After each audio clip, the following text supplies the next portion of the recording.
Welcome to this week's update, in which we finally start to prepare the beds, after the snow melted away, did some more home improvements,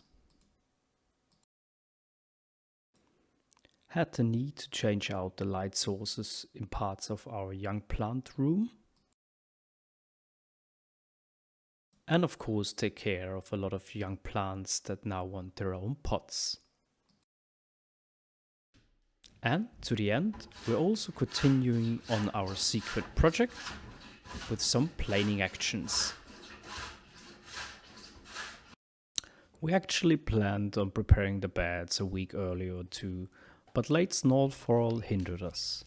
Fortunately for us, it just was 1 or 2 weeks of snow and we could get started last week. Although this is a hard task and a repetitive process that repeats over the years, it also, for us, is the start of spring and shows us that finally everything starts to come alive again. The first thing we do is we use a rake to get the little wood chips out of the bed. Then we use a string to get the right dimensions of the bed and the pathway again. And on those beds, as these just had one season with us, they get a 5 centimeter layer of compost on top. This should serve as a fertilizer for this yeast culture. Then we cover it up with this plane that should help against weeds, as the weeds will start to grow underneath it when it's getting warmer, but they ain't reaching the sun, so they will die off underneath the plane.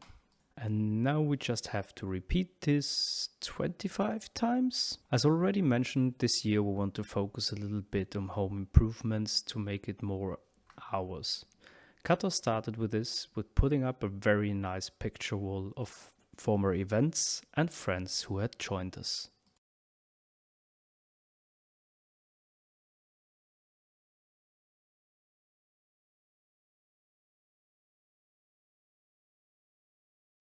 We are having a problem with those grow lights.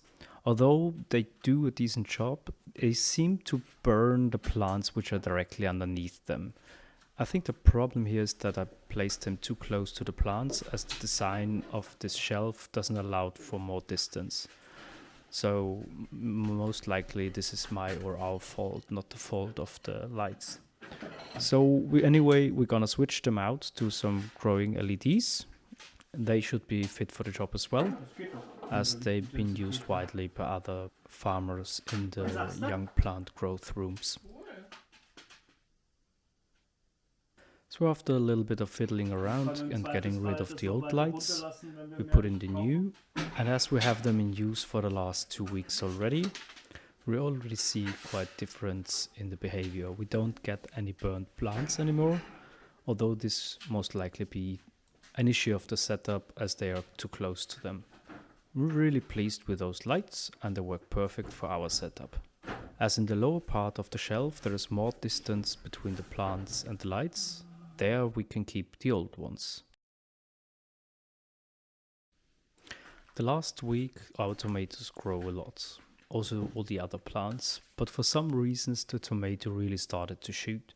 I tend to put 2 seeds into one of those quick pots, and this year nearly all of those came to life, so I have way more plants than the quick pot could handle. So it was time to separate them and give each and every one of them their own little pot, which is actually pretty nice, as other tomatoes which we have bought, or the seeds which we bought, didn't work at all. So we have some spares. And yes, doing this in your shorts enhances the lifetime of your tomatoes.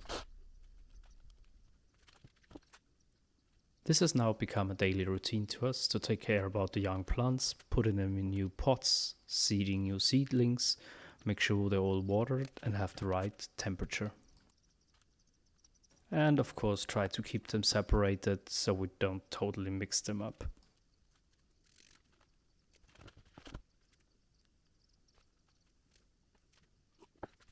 As we have now shown in multiple videos, there's quite a stack of wood in our workshop for a secretive project.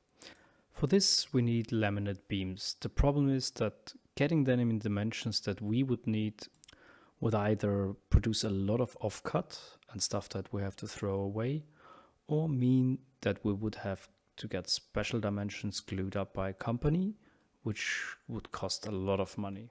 So we decided to build those that we need ourselves. As this is just 5 beams, it is easy to do. For this, we just saw along the length of the beam to separate it into 2, and then ran it through the planer on both sides. At the end, this just took around 2 hours, and the glue up now happens daily. So it's not too bad for the money that we have saved at this point.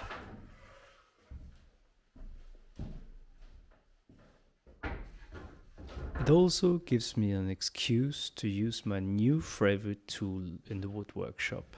I would have never guessed that such a simple tool can save me first so much time and be such a joy to work with. It is our wood glue roller. And yes, maybe that's a simple tool, but it saves me unbelievable amount of time and it's just a joy to work with. We also added some new pipe clamps to our workshop, as they will be needed in many projects in the future to come, and are very handy as you can adjust the lengths of them. Currently they are in heavy use as we create those laminated beams.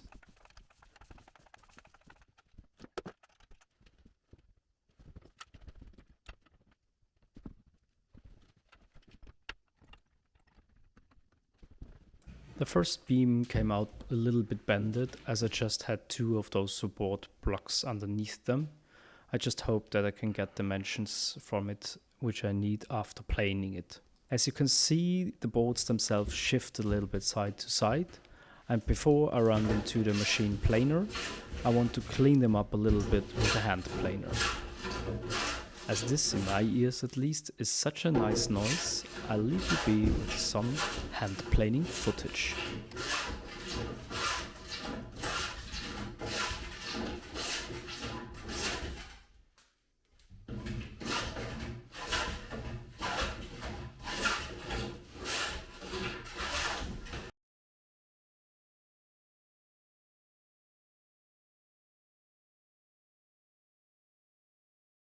Those plane shavings are not just very welcome in our firewood stove as a fire starter, but also the birds very much like them.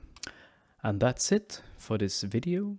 Thanks for watching, enjoy your weekend, and see you soon.